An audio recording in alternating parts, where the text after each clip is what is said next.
वैसे ये प्रेस कहाँ से ले आई हैं आप? अरे यहीं से तो ली है, सामने ही रखी थी, इसमें क्या बात है। हाँ हाँ रखी थी, लेकिन वो मेरी प्रेस है, पता है आपको? मैंने सुबह निकाली थी अपने ब्लाउज के लिए, आपको नहीं पता है क्या? अरे तो क्या हो गया, मैं 2 कपड़े ही तो प्रेस कर रही हूँ, तुम बाद में कर लेना। बाद में? बात 2 कपड़ों की नहीं है भाभी जी। बिना पूछे कोई चीज उठा लेना सही नहीं होता है, पहले ही बता देती हूँ मैं आपको। नीला, हर चीज के लिए पूछना पड़े तो फिर घर एक नहीं हॉस्टल बन जाएगा, ये याद रखना। वैसे भी जल्दी में थी, प्रेस वहीं पड़ी थी तो ले ली, इसमें क्या बड़ी बात हो गई। मैं तो क्या करने बैठी हूँ, सुबह से ब्लाउज रख कर बैठी हूँ, साड़ी निकाल ली है, अब प्रेस नहीं तो कैसे पहनूं फिर मैं? ओहो, इतना भी बड़ा मुद्दा नहीं है, 2 मिनट में दे रही हूँ, ना चिल्लाने की क्या जरूरत है इतना। मुझे चिल्लाना पसंद नहीं है भाभी, लेकिन ये आदत आपकी पुरानी है, चुपचाप चीजें उठा लेना। कभी मेरी चप्पल, कभी मेरी कटोरी और आज प्रेस भी। ओहो, अब प्रेस से तुमने इतिहास जोड़ दिया है क्या? तुमसे तो कुछ लेना मतलब पाप हो गया है ना? हाँ, और आपसे कुछ कहना मतलब झगड़ा शुरू हो गया है ना? लो भाई लो, ले जाओ इस प्रेस को अपनी, अब आगे से कुछ नहीं लूंगी तुमसे तो। लेकिन जब मेरी चीजें लाती हो तो फिर घर की चीज बोलती हो, है ना?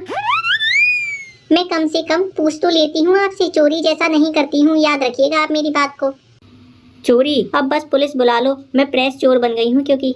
हर बार बात घुमा देती है, खुद की गलती कभी नहीं मानेंगी आप। इतना कहकर संगीता से नीला अपनी प्रेस लेकर चली जाती है। हाँ भाई, मैं ही सबसे बड़ी गुनहगार हूँ इस घर की, एक प्रेस ही तो उठाई थी। अब जैसे उसकी प्रेस पर नाम लिखा था उसका, बिल्कुल ही अजीब लड़की है, हर बात में चुभने वाले ताने। मैंने तो कभी कुछ नहीं कहा, जब उसकी बिन पूछे वह चीनी ले गई थी, या जब मेरी साड़ी बिना पूछे पहन ली थी, तब तो यही बोली थी घर की चीजें हैं, घर की होती हैं भाभी।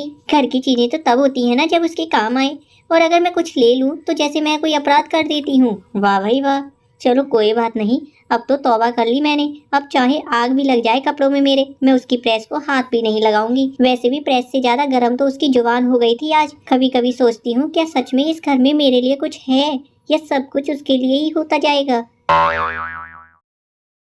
बहू, तुम तो अभी प्रेस करने गई थी ना, तो इतनी तेज तेज बातें क्यों कर रही थी? किससे बातें कर रही थी तुम? कोई दिखाई तो मुझे नहीं दे रहा था। नहीं माँ जी, यूं ही अपने आप से कह रही थी, कुछ बात दिल में रह जाए ना तो अंदर ही घुटन होती है। मैंने सुना नीला से कुछ कहा सुनी हो गई है तेरी क्या? जी, वो प्रेस उठा ली थी मैंने, उसी पर बात बढ़ गई। मैंने सोचा था जल्दी से साड़ी प्रेस कर लूँ, वो तो कमरे में ही पड़ी थी, पर उसने ऐसी बात की जैसे मैंने कोई बड़ी गलती कर दी हो।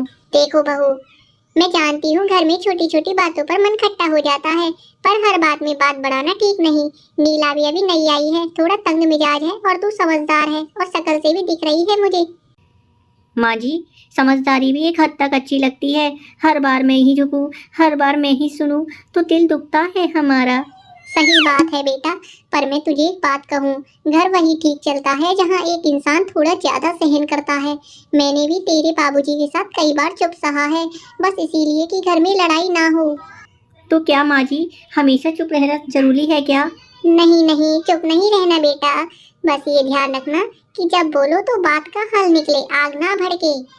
आप सही कहती हैं माँ जी, मैं कल उससे सीधे बात करूंगी, प्यार से, शायद समझ जाए वो। बस यही तो चाहिए, एक बहू जो समझदारी से घर संभाले।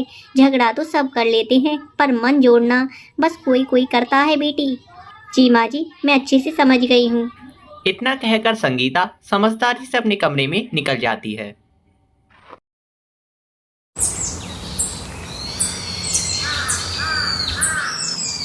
सुबह का समय है। नीता किचन में खड़ी है, गैस पर पराठे सेक रही है, बगल में चाय भी उबल रही है। तभी पीछे से संगीता धीरे धीरे आ जाती है, आवाज भी नहीं करती है। नीला जैसे ही मुड़ती है वह चौंक जाती है। अरे भाभी, आप कब आई? जब से तू चाय में उबाल भुला बैठी है ना, बताओ तो सही क्या बना रही हो, इतना धुआं क्यों उड़ रहा है हमारे कमरे में? पराठे और आलू की भुजिया, देवर जी बोले थे गरम नाश्ता चाहिए। लो, आ गई अब प्रेस से बोर होकर किचन में झांकने। इनका तो जैसे काम ही है, जिधर मैं जाऊं उधर पहुंच जाना, बदतमीज कहेंगी। एक दिन तो ऐसा हो जब इनमें बिना टोके काम हो जाए। अरे अरे, पराठा ज्यादा सिक जाएगा, और ये आलू में धनिया नहीं डाला है क्या? भाभी, देवर जी को थोड़े कुरकुरे पराठे पसंद है, और धनिया वो तो खत्म हो गया था इसीलिए नहीं डाला है। मुझे आप बेवकूफ समझ रही हैं क्या?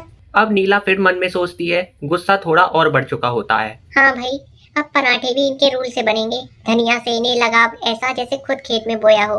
कभी खुद से कुछ बना लें तो समझ आए, बस जांचने आ जाती हैं जैसे मैं मास्टर शेफ हूँ क्या। ठीक है, तो अब तू बना ले और चली जाइयो। मैं सासू माँ के लिए ब्रेड सेक देती हूँ। वैसे भी उन्हें तना भुला नहीं आ खाता है जरा भी। और ये तेरी भुजिया तो जैसे तेल में नहाई हो। ठीक है भाभी, आप जैसा सही समझे। इनके हिसाब से तो पूरा घर चलाना पड़े, वरना इन्हें चैन नहीं। इनकी नज़र में तो मैं बहू कम किचन की दुश्मन ज्यादा रखती हूँ। और हाँ, ये जो खुद ब्रेड सेक रही है ना, उसमें मक्खन भी बिना पूछे मेरा लगाएंगी, देखना।